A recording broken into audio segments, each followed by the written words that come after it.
Bueno, entonces, como les decía, en los ejercicios que tienen planteados en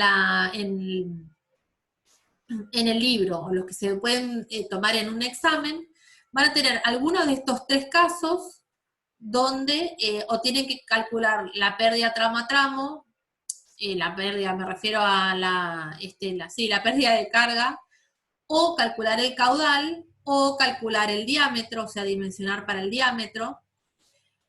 Pueden tener uno o varios diámetros, y una vez que esté calculada esta parte, siempre se les va a pedir trazar la línea piezométrica, y sobre esa línea piezométrica hacer alguna medición, alguna observación o lo que sea, ¿sí? Eso como mínimo, y es fundamental para nosotros que se llegue hasta ese punto. Para terminar toda la cuestión, yo les voy a subir, como les dije, del ejercicio que vimos la clase pasada, se los doy resuelto, este ejercicio también resuelto, y hay varios ejemplos de trazado de línea piezométrica también resueltos, ¿sí? Ojo, no se confíen con el tema de tener todos los ejercicios resueltos, porque tienen que ustedes saber cuánto tiempo les va a llevar el trazado de cada cosa, de cada ejercicio, o sea, la resolución y el trazado. Yo he notado del primer parcial, sobre todo, el hecho de tener tantos ejercicios resueltos por ahí lleva a que uno como que lo va copiando y tiene un exceso de confianza de que lo va haciendo un poco más rápido. Traten de probarse cómo resuelven las cosas sin tener ese apoyo, que está bueno para la consulta, pero bueno, a veces por ahí juega una mala pasada. Tienen que encontrarse ustedes con la dificultad y después consultar la bibliografía. Por lo menos una observación que me parece apropiada mencionarlas. Yo acá les voy a poner a continuación una imagen de una instalación un poco más completa, acá, espérense. Este último parcial son 4 ejercicios. No, en general, en el último parcial suelen ser 2 o 3 ejercicios. A veces 2, porque lo que vamos a ver en orificios y en vertederos lo mechamos dentro de los otros ejercicios, dentro de ejercicios de conducto, dentro de ejercicios de canales, que es lo que vamos a arrancar en un ratito. Depende, vamos a ver cómo lo implementamos ahora. Lo que nos queda por ver es, perdón, voy a tomar un poquitín de té. Lo que nos queda por ver es cómo, qué pasa cuando uno observa lo que es el trazado de una cañería, como la que está acá, ¿sí? El trazado de una cañería, con la comparación de su línea piezométrica. Es decir, pueden pasar varias cosas, ¿sí?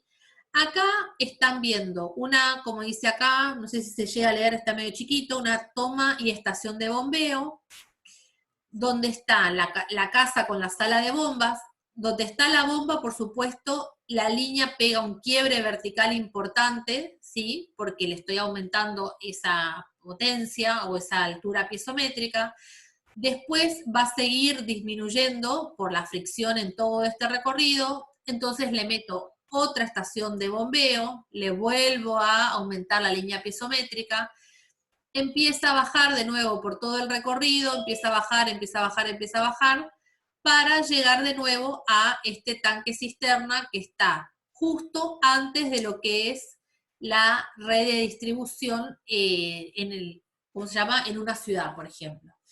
Entonces, acá ustedes ven más elementos que ahora no quiero que le presten atención, solamente quiero que vean cómo esta línea piezométrica pegó unos saltos porque yo le puse una estación de bombeo para poder llegar a este tanque cisterna que está justo para repartir el agua en esta ciudad, en esta red de esta ciudad, Y por supuesto, como dijimos, este pelo del agua coincide con el punto, con la línea pisométrica. Siempre les tiene que quedar esto así, ¿sí? Entonces, ¿qué puede pasar o qué puede fallar en un acueducto como es este? ¿Qué puede fallar en la red de distribución? Y de esa observación y de esa comparación vamos a sacar algo bastante importante que ustedes no pueden dejar de saber, por lo menos de lo que tiene que ver con hidráulica. Ahora les voy a decir después qué es lo que van a analizar en las materias que nos continúan, ¿sí? ¿Qué es lo que vamos a estudiar nosotros? ¿Qué es lo que van a estudiar en la otra materia? Entonces, este es un esquema parecido, mucho más simplificado que el que tenían ahí, donde lo que se ve es un tanque de almacenamiento con una cañería, hasta que se ve acá en gris, que está llevando agua, ¿sí?, al punto de consumo. Como bien dijimos, todo este flujo se va a dar, como bien dijimos, no, perdón, este ejemplo particular, todo el flujo se da por gravedad, es decir, que se va a dar por la misma altura disponible que yo voy a tener acá. No hay ninguna bomba que esté impulsando o mejorando la presión y la circulación del fluido, ¿sí? ¿Qué pasa? Este flujo que está acá es un trazado ideal, como dice acá, donde no siempre es posible tenerlo. ¿Por qué? Porque a veces estas distancias son muy importantes, ¿sí? Y lo que a veces pasa es que en general este caño o bien se apoya sobre unos patines arriba de todo el terreno, piensen en algo más montañoso, o bien se entierra, pero a una distancia no muy profunda del terreno, porque no voy a andar haciendo una zanja muy importante. ¿Qué pasa? Esta cañería va a copiar, en general, va a copiar la topografía que yo tengo existente, y sobre todo en largos recorridos. Y eso me va a poder provocar alguna complicación, ¿sí? Ahora lo vamos a ver. Vamos a leer esto un poquito, donde dice, las condiciones ideales es que la cañería debería tener elevaciones tenues, ser lo más lisa posible, dice en realidad, la traza en realidad, ser lo más lisa posible, con un declive apropiado en la dirección a la zona del destino de la obra o los puntos de consumo de esa cañería. Idealmente este declive debería ser del orden de la pendiente de la línea de energía, es decir, a ir acompañando lo que es la línea piezométrica. Ahora, ¿qué pasa como condición real? Primero se tiene que tener en cuenta, por supuesto, la economía de la obra, ¿sí? El proyectista busca una traza con la topografía ideal, pero a veces puede haber un recorrido largo, por ejemplo, rodeando colinas, ¿sí?, que demandará costos muy grandes en la instalación de tuberías, que a veces los costos estos son del 60% de lo que es el costo de la obra, ¿eh? Y a veces conviene elegir trazas más cortas y más desfavorables a expensa de un mayor gasto de energía, porque por ahí va a haber que poner o más estaciones de bombeo para sortear los inconvenientes que vamos a ver a continuación, ¿sí? Debe llegarse a un equilibrio y elegir trazas que equilibren aproximadamente estos aspectos. Bueno, esto no lo tienen en el libro, esto es más o menos un pantallazo de lo que va a pasar, es decir, cuando ustedes analicen una obra importante, van a encontrarse con lo que es la situación ideal, la situación real. Estas situaciones ideales, o esta situación real, yo acá les puse esto que me parece interesante para charlar, en lo que es un ciclo de un proyecto de ingeniería civil, toda esta parte primera de por dónde va a ser la traza, de si ponemos más o menos estaciones de bombeo y qué sé yo, se analiza en lo que es la definición del proyecto o lo que es el proyecto conceptual. Yo no sé si ustedes han visto, seguramente en alguna de las materias de introducción a la ingeniería civil, no sé cómo se llama, ingeniería civil no se llama así la materia, la que da Mascauchán o Rosa, ¿puede ser? Sí, sí. Ahí ven esto de las etapas del proyecto. Sí, profe. Algo de esto. Bueno, entonces, lo crudo, digamos, para definir lo que va a ser una traza de una cañería importante, se da siempre en esta parte, en lo que es la definición del proyecto, ¿sí? Como dice acá, mayor definición van a tener menor incertidumbre en todo el resto del proyecto. Pero estamos hablando de cosas que siempre se analizan ya de por sí, porque uno lo que arranca ya es con un estudio topográfico, ya sabe dónde va a tener la toma de agua, ya sabe dónde va a poder almacenar y ya sabe dónde va a tener el punto de consumo. Una vez que tiene eso básico y va a saber el caudal que va a tener que alimentar, prácticamente esto sale con un primer esquema que ya lo pueden hacer ustedes saliendo de esta materia, ¿sí? Todo lo demás, como les decía antes, todo lo demás que ven acá lo van a ver en lo que es ingeniería sanitaria y obras hidráulicas. Es decir, donde van a ver punto a punto qué material de la cañería, tener en cuenta las normativas, tener en cuenta si lo pueden enterrar, cuánto no, todo ese tipo de cosas y de detalles lo van a ver en otras materias, ¿sí? Pero lo grosso y lo básico, hidráulicamente hablando, lo obtienen del conocimiento que les damos acá. Hablando de eso, entonces, tenemos esta situación que está acá y que es las que vamos a analizar, y con esto cerramos el capítulo 8. Este copio del terreno puede llevar a que la cañería tenga la forma de la línea negra, ¿sí? Es decir, una cañería que va a ir copiando el terreno hasta el punto de consumo, pero que no llega a pasar nunca el plano que se llama plano de carga efectiva u nivel del tanque de almacenamiento, ¿sí? Esta cañería, vamos a ver qué es lo que nos podría pasar, pero es una cañería donde nunca me encuentro con que yo atravieso o que la cañería va por arriba del plano este. Y podría haber, que sí podría pasar, en ocasiones donde sí se da que la cañería atraviese, y todos estos casos se llaman casos de funcionamiento como sifón, ¿sí? En este caso no se da y en este caso sí se da.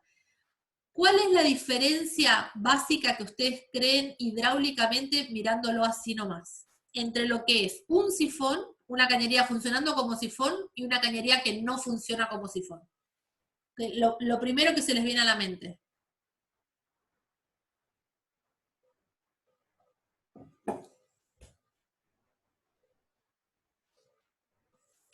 Piensen en esto, yo tengo una válvula acá cerrada, está totalmente cerrada, y acá tengo una cañería que está abierta.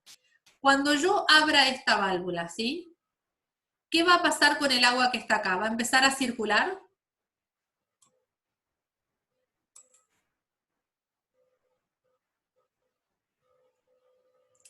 La primera sí, dice Santiago, es decir, la primera sí, la segunda no. Claro, cuando yo abra esta válvula, toda esta agua va a empezar a circular por acá, llenando la cañería, llenando, hasta que sale, ¿sí? No va a tener problema.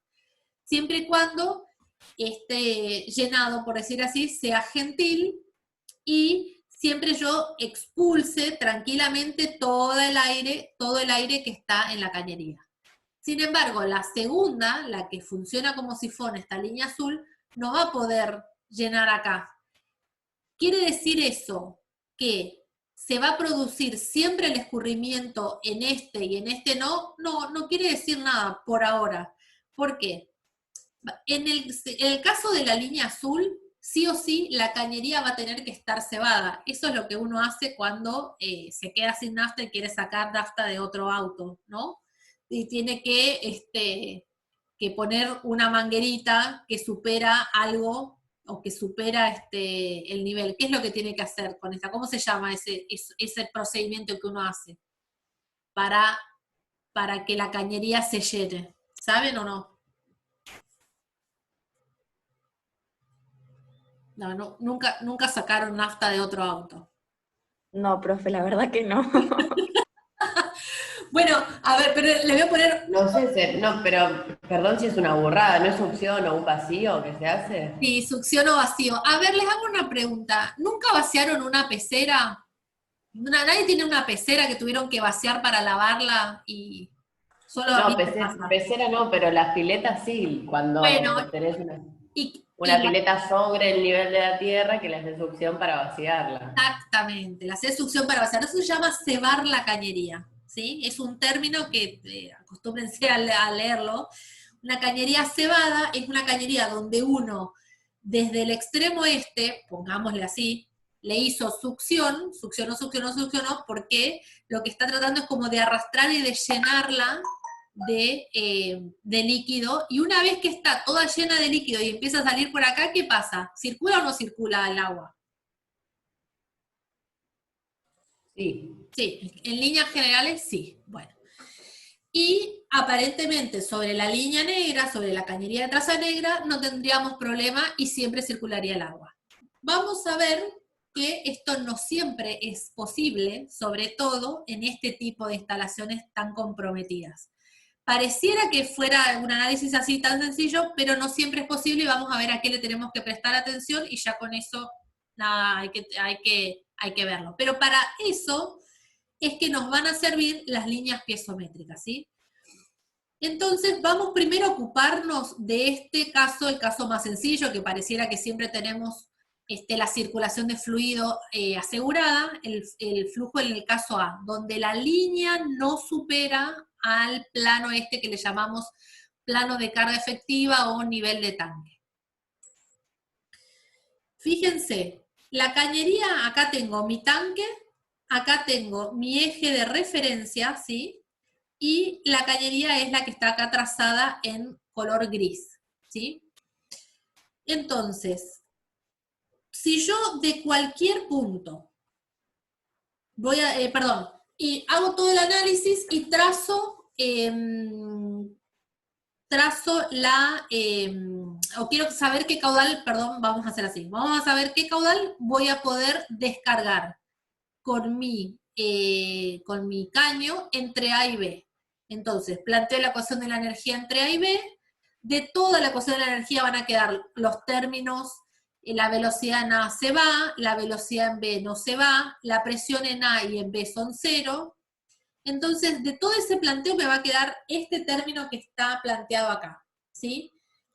Donde voy a poder ver que la velocidad en B va a ser igual a la diferencia de alturas geométricas entre A y B, menos las pérdidas de carga que voy a tener en todo este recorrido y que las voy a poder calcular con Darcy-Weisbach, ¿sí? Si yo quisiera saber el caudal, yo sé que la velocidad es el caudal sobre el área, así que reemplazo velocidad, caudal sobre área, lo paso multiplicando para allá, y de acá voy a tener cuál va a ser el caudal que va a poder erogar este caño, ¿tá?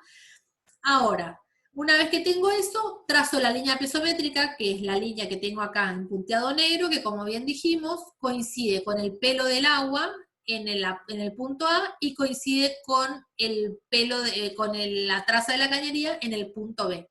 ¿Por qué? Porque en ambos lugares yo tengo presión cero. Y si yo agarro cualquier tramo de la cañería, dijimos que como H, lo vuelvo a escribir hasta que se nos grabe a fuego y después se lo tatúan en el antebrazo, por favor. En el Perdóname, H. Sí. ¿Quién me algo habla? que no entendí. El punto B, esta presión atmosférica, eso no te entendí. Sí, el punto de esta presión atmosférica porque es un caño acá, es un Es cañito. como si fuera un tanque. No, tengo un chorro de agua, un Ah, un chorro libre. chorro. Un chorro. Sí, Eso por no lo ahí entendí. no se ve, está chiquito. Chorro libre. Podría ser un tanque, pero en este caso es un chorro libre, por eso tengo velocidad acá. Velocidad en B distinta de 0, ¿sí? Velocidad en A, prácticamente, esto es lo que habíamos visto hasta ahora, prácticamente despreciable. Entonces, habíamos dicho, la altura piezométrica era la altura geométrica más la presión sobre gamma. Esto analizado en cualquier punto, ¿está? Entonces, si yo tengo cualquier punto como este, un punto I, a este punto lo llamo I, lo que tengo entre el plano de comparación y la línea piezométrica es lo que llamo H. Y si lo que tengo acá medido en azul es Z, lo que tengo acá medido sobre la parte sombreada en amarillo va a ser PI sobre gamma. Entonces, si yo les dijera, como dice acá, todos los puntos de la cañería en cualquiera que yo observe, ¿sí? ¿Cómo va a ser la presión relativa en todos los puntos de la cañería? Está acá escrito, ¿no es cierto? La presión relativa siempre va a ser positiva. No tengo ningún problema, siempre es positiva. ¿Y dónde ven que la presión relativa es menor en toda la traza de esta cañería?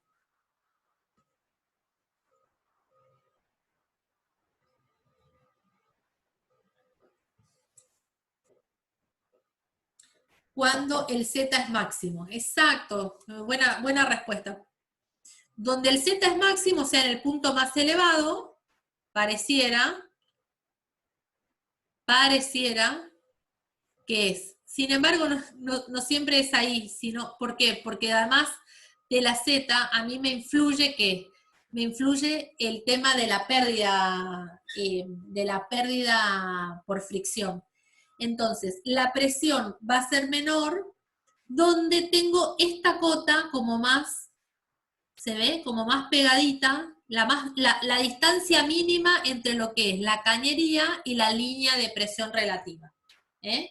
Esa es la zona como más preocupante de mi cañería, donde yo tengo que asegurar que la presión tiene ¿cómo se llama? Un valor positivo. Tengo que asegurar, no, pero me tengo que hacer, si me aseguro eso, estoy bárbaro, como dice acá. Esta sería la posición óptima de la tubería en función a la línea piezométrica relativa. Toda la tubería está situada bajo la línea de carga, o sea, toda la cañería que acá ven en gris está bajo la línea de carga, que es la línea esta del plano horizontal desde el pelo del agua. Siempre funciona a sección completamente llena.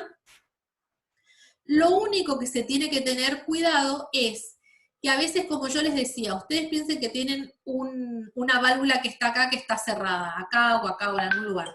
Una vez que empiezan a abrir la válvula, la cañería empieza a llenarse de agua y en general expulsaría el aire, va a ir expulsando el aire llenándolo de agua. A veces no siempre pasa tan así, y lo que se suelen poner, y lo van a ver en las siguientes materias, es en los puntos altos se ponen válvulas de expulsión de aire. Por las dudas, no vaya a ser cuestión que quede algo, porque a veces este funcionamiento no siempre es que yo abro la primera válvula a la última. A veces queda aire en la cañería, a veces queda agua en la cañería.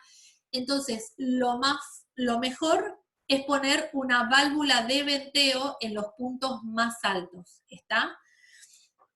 ¿Me siguen hasta acá? Sí, profe. Bien. ¿Qué les asustaría a ustedes que les pase con esto, con esta cañería? ¿Qué sería preocupante para nosotros?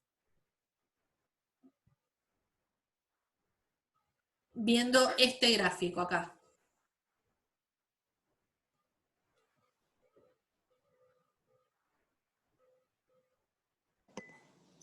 Que la cañería pase la línea piezométrica. Exactamente, que la cañería pase la línea piezométrica, porque ¿qué implicaría eso, Pablo? Presión negativa. Presión relativa negativa. Ahora, la presión relativa negativa es preocupante, pero no deja de ser imposible, sigue siendo, digamos, succión en la cañería, tener una cañería con presión negativa, ¿sí? Es preocupante, y vamos a ver que tendríamos esta situación que está acá, ¿sí? Donde tengo la misma cañería no, lo que hice fue, de esto, sí, lo redibujé. Acá tenemos otra situación, otro entorno topográfico, y resulta que la cañería tuvo que hacer copiar el terreno de esta manera. Donde tengo sombreado de amarillo, siempre tengo presión positiva, como ya vimos recién. Ahora, donde tengo sombreado de naranja, no tengo otra que tener presión negativa. ¿Por qué? La altura H, ¿sí?, es esta que está acá. La altura Z es esta, entonces vuelvo a escribir el archiconocido altura piezométrica. Es P sobre gamma más Z, ¿sí? Fíjense que acá no queda otra que la presión, esta, sea un término negativo para que se dé esta configuración, ¿sí?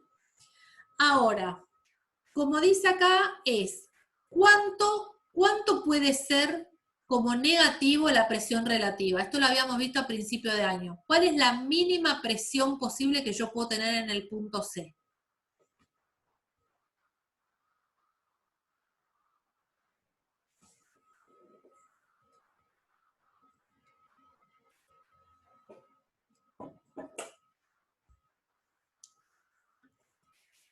¿Escucho los cerebros pensando o escucho los cerebros que me abandonaron? Menos la presión atmosférica, dice Santiago. ¿Están todos de acuerdo? La mínima presión posible es la presión atmosférica. Y en realidad es un poquito más que eso. ¿Por qué? Porque nosotros, a ver si... Esperen que voy a salir de acá. A ver.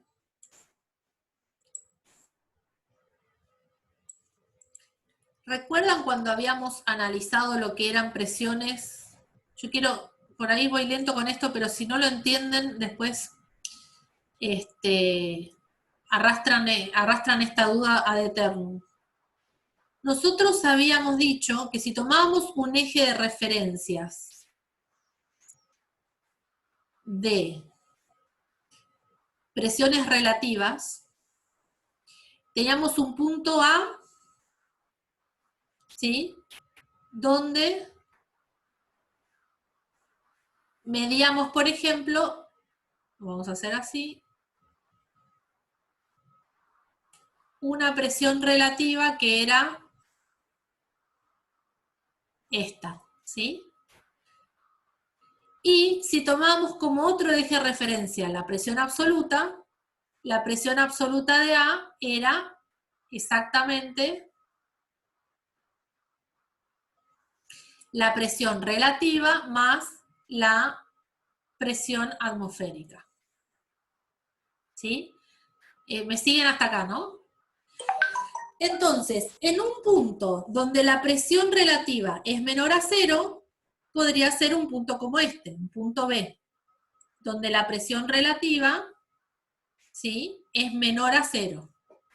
Pero la presión absoluta sigue siendo positiva, la presión absoluta en B. Lo que yo les pregunté recién es, ¿cuál es la mínima presión relativa que yo puedo tener en un punto que tiene presión negativa? Entonces, como me dijo Santiago, es esta cota, la presión atmosférica, ¿no? Entonces, pareciera que la mínima presión posible, por decir así, físicamente, es relativa, ¿no? Es igual a menos la P absoluta, ¿sí? Y yo lo que le contesto es que en general sí, solo que en realidad cuando uno llega a la presión de vapor para ese fluido y para esa temperatura, ya el líquido empieza a hervir. La atmosférica, ay, perdón, sí, puse cualquier cosa. La presión atmosférica. ¿Sí? Pero habíamos visto, ¿se acuerdan lo que era la presión de vapor? ¿Qué era la presión de vapor? Era la presión a la cual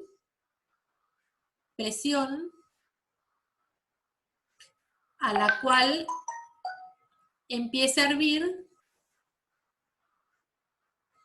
por decir así, a hervir o a generarse burbujas de vapor en el fluido, ¿sí? Siempre dados en términos de presión absoluta. Entonces, yo en un punto, el peor, vamos a poner así, en un punto C, en un punto C, que va a estar por acá, con una presión relativa negativa, fíjense que todo lo que tengo acá es presión relativa negativa. Un punto C yo lo voy a querer tener con una presión absoluta tan chiquita como la presión de vapor, porque ya después de eso empiezan a generarse burbujas de vapor y voy a tener todo el riesgo que habíamos visto de la cavitación. Entonces acá vamos a tener la presión de vapor. Menos que eso no nos vamos a arriesgar a tener, ¿sí? Siempre esto, recuerden que esto sale de tablas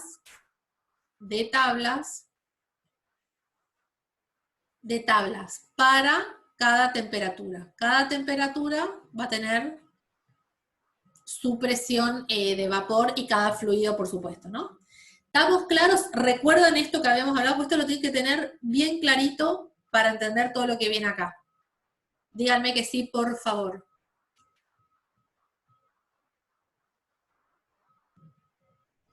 A ver, Santiago comprende. Todos los demás, Mónica también, bueno. Yo también, profe. Bueno, genial. Tengo 3 que me siguen. Vamos. Entonces, vuelvo y dijimos, de todo esto en conclusión, la mínima presión absoluta, en términos absolutos, que voy a admitir es la de vapor, ¿sí? Para ese líquido, para esa temperatura. Volviendo entonces a lo que estábamos viendo, ¿cómo me fijo entonces yo que esta zona naranja, bueno, no tengo otra, me la tengo que fumar porque me da el proyecto así, hacerlo de otra manera me es más caro, entonces tengo que, como hidráulico, en la etapa esta que dijimos de la prefactibilidad, en la etapa de la ingeniería conceptual, tenemos que tomar decisiones. ¿Admitimos, no admitimos? ¿Qué hacemos? Bueno, lo que dijimos es, la mínima es la presión de vapor. Entonces, lo que vamos a hacer es, vamos a trazar, en lugar de manejarnos solo con la línea piezométrica relativa, vamos a sumarle lo que dijimos hoy, la presión atmosférica sobre gamma, para tener esta línea que ven acá en color amarillo, que es lo que llamamos la línea piezométrica absoluta, ¿sí? Y ahí lo que tenemos que ver es si nuestra cañería corta o no corta, o sea, si llego o no llego a la línea piezométrica absoluta. ¿Está? Siempre está cuánto por arriba ustedes querrían que esté de mi línea piezométrica. Perdón, de mi cañería. ¿Cuánto más arriba uno querría o admitiría eso? En el peor punto, la presión de vapor sobre gamma, tal cual. En el peor punto pareciera pero en realidad es este que está acá, ¿no? Acá es donde estoy más comprometido. En el peor punto tendría que tener la P de vapor sobre gamma. Voy a cambiar tendría que cambiar el ejercicio. El punto C está acá. Está más desplazado. Está más desplazado sobre todo por la pérdida por la inclinación de la cañería, ¿sí? No importa, vamos a, ¿cómo se llama? Vamos a analizarlo igual. Vamos a suponer que este punto C está un poquito más pegado acá, pero es un defecto del gráfico. Entonces, vamos a ver que mientras esto estemos siempre por debajo de la línea piezométrica, la circulación se va a poder dar siempre y cuando yo tenga algún método para cebar la cañería y si yo quisiera saber cuál va a ser el caudal que va a escurrir por acá, es lo mismo que dijimos antes. Paso al gráfico anterior, planteamos ecuación de la energía entre A y B, y despejamos la velocidad en B, despejamos el caudal que circula por todos lados, y vamos a ver que ese caudal depende de la diferencia de altura que hay entre A y B, las pérdidas de carga, y listo, ¿sí? Mientras que pase eso, vamos a poder calcular cuál va a ser el caudal. Muy bien. Vamos a ver qué pasa si esto no se da. ¿qué pasa si esto no se da? A ver, acá.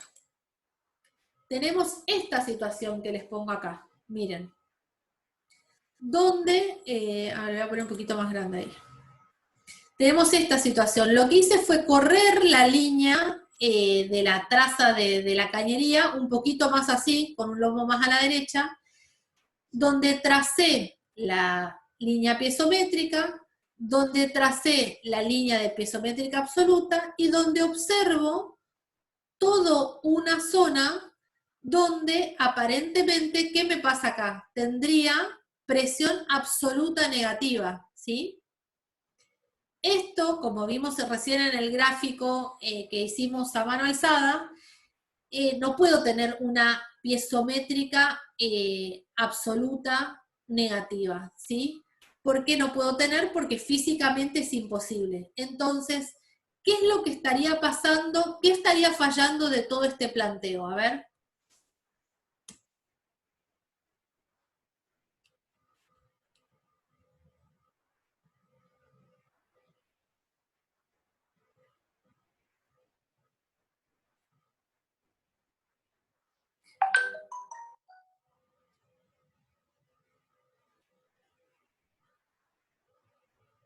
Hay algo que acá falla, es decir, esta parte, esto no se puede dar así. A ver, alguien que me está contestando, no entendí la pregunta. Bien, vamos acá. Esto dijimos, la primera situación es, tengo mi tanque, tengo mi caño en color gris, tengo mi punto de descarga en B. La diferencia entre A y B pareciera ser, la diferencia entre A y B, la línea piezométrica entre A y B lo une esta línea que está acá rayada y punteada, ¿sí? Y se da que hay toda una zona que está por arriba de la línea piezométrica, donde yo tengo una presión negativa relativa. Ahora, si esta cañería es más elevada que está por acá, o sea, es una cañería que cruza a esta línea piezométrica absoluta, implicaría en toda mi interpretación que yo voy a tener esta presión relativa mayor a esta cota que es la de líneas absolutas, ¿sí? Y que es igual a la presión atmosférica sobre gamma. Como dijimos que yo no puedo tener una presión absoluta mayor a este módulo, y yo acá, fíjense que lo dibujé, porque dibujarlo puedo dibujar, hice lo mismo, agarré, tracé, digo, tengo la piezométrica entre acá y acá, ¿sí? Y la cañería por acá. Ahora, esta línea piezométrica responde a algo. Responde a que por acá yo tengo un caudal con una pérdida de carga, y esta situación que se da acá es una situación que físicamente no es posible. Yo no puedo tener una cañería que está por arriba de la línea piezométrica absoluta. En realidad está pasando algo, podría ser la cañería más ancha. Esa es una buena solución. Porque, ¿qué lograrías con una cañería más ancha? A ver, más ancha o decís de mayor diámetro. ¿Qué es lo que lograrías? Subís la pendiente de quién? Es bueno el análisis. La pendiente de las dos. Muy bien. A ver, ¿alguno sigue lo que él está planteando? ¿Qué es lo que dice? Yo tenía que el caudal, vamos por acá, el caudal me había dado la raíz cuadrada, el área por la raíz cuadrada de